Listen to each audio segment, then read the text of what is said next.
Excalibur. Excalibur est au cœur de cette histoire, la promesse d'Avalon.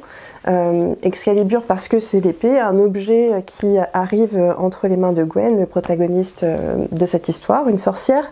Excalibur, c'est surtout un mythe que tout le monde connaît et j'avais envie d'écrire une histoire qui s'inscrit dans l'esthétique de la réécriture, qui transpose un mythe légendaire dans un monde contemporain, de sorte à le revisiter et à en éprouver en quelque sorte les valeurs. Et ce qui était très intéressant avec Excalibur, c'est qu'en plus en transposant son mythe à notre époque, on avait un objet anachronique dans un monde très urbain, de la fantaisie très urbaine, donc pas forcément pratique à utiliser, et qui finalement incarne plutôt une charge qu'un objet magique qu'on pourrait utiliser quand on veut. Je suis partie de la légende originaire du roi Arthur qui récupère Excalibur avec Merlin, fait ce qu'il a à faire et à la fin de l'histoire il est blessé, il ramène Excalibur à Avalon, il la lance dans le lac et la dame du lac récupère l'épée. Et je me suis demandé à partir de là qu'est-ce qui est arrivé à Excalibur, comment est-ce qu'elle pourrait être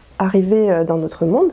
Et naturellement, je me suis dit que Viviane en était la gardienne et qu'elle allait la transmettre à ses filles, et qu'étant également une sorcière dotée de grands pouvoirs, à travers son sang, elle allait aussi transmettre ses fameux pouvoirs, ce qui va donner donc un personnage Gwen qui la reçoit à la mort de sa mère avec toute la charge qui incombe, c'est-à-dire la protection, mais aussi le fait de devoir gérer les mauvais à côté, on va dire les démons qui cherchent à s'en emparer.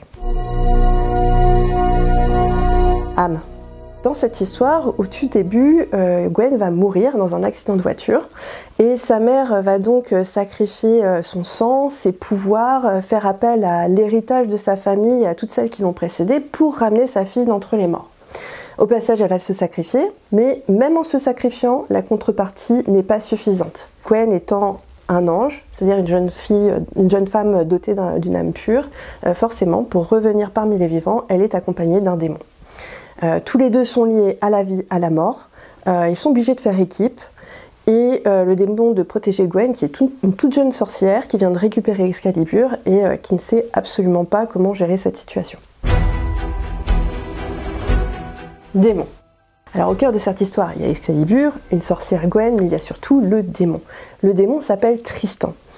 Tristan, c'est un personnage que j'ai voulu inspirer de Lucifer, de la série éponyme, pour son côté assez amusant, charismatique, de sorte à dédramatiser un petit peu le côté sombre que peut avoir cette histoire, parce que c'est quand même une histoire avec pas mal de combats, des pertes, du deuil, etc.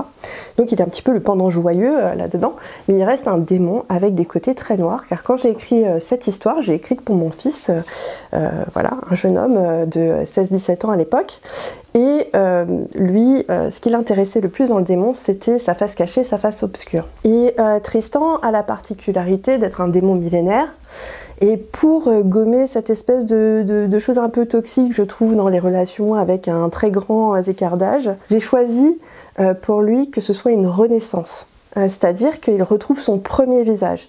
C'est un démon millénaire, mais il y a très très longtemps, il ressemblait à un jeune homme. Et il ne se rend pas compte tout de suite que c'est une chance pour lui de reprendre quelque part à zéro, parce qu'il est obsédé par ses propres problèmes.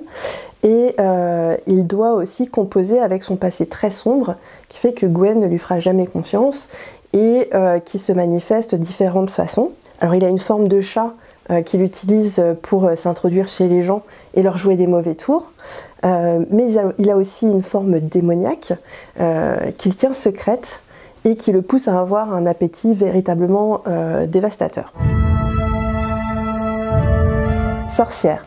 Dans cette histoire, quand j'ai travaillé dessus, moi j'avais envie d'avoir une sorcière, la vraie sorcière, un petit peu toujours dans cet esprit culture populaire, parce que j'adorais les sœurs Halliwell quand j'étais plus jeune, les sorcières d'Anne Rice, et je voulais avoir une sorcière qui vraiment faisait des potions magiques, lançait des sorts, et je voulais quand même quelque chose qui soit actuel, donc j'ai fait pas mal de recherches, hein, j'ai même discuté avec un sorcier sur le marché de l'Orient, mais j'ai très vite renoncé à la magie populaire. On en retrouve un tout petit peu quand même dans La promesse d'Avalon sous la forme de cordelette à clous, c'était un petit peu gore. Et je me suis tournée vers les sigils. Les sigils, c'est vraiment très très sympa parce qu'on prend une formule, il faut que la formule soit courte, simple, percutante, qu'elle recèle une véritable intention, on va dire. Vous la réduisez à une petite suite de lettres et vous pouvez tracer un symbole magique. Et c'est la magie que Gwen préfère parce qu'elle l'utilise depuis qu'elle est toute petite. Jusqu'ici, ses pouvoirs n'étaient pas vraiment exceptionnels. Avec ce qui lui arrive, elle commence à développer, on va dire, un peu plus de puissance. Et elle reste accrochée au sigil parce que c'est vraiment quelque chose qui lui permet d'exprimer en fait sa volonté de sorcière. Romance. Évidemment, entre nos deux protagonistes, la sorcière et le démon, il y a le début de quelque chose qui se passe. Ce sont à la base des antagonistes, c'est-à-dire que les enemies to lovers, comme on dit dans le jargon. La famille de Gwen tue des démons depuis des décennies. Gwen n'a aucunement confiance en Tristan. Et de son côté, Tristan, lui, ce qui l'intéresse, c'est de profiter du moment présent, de s'amuser un peu avant de retourner à ses affaires en enfer. Et il n'est pas du tout fiable. Donc la relation est compliquée et tumultueuse entre eux. En plus, comme ils sont liés à la vie et à la mort, ils ne peuvent pas se séparer, ce qui crée pas mal de conflits et de tensions entre eux.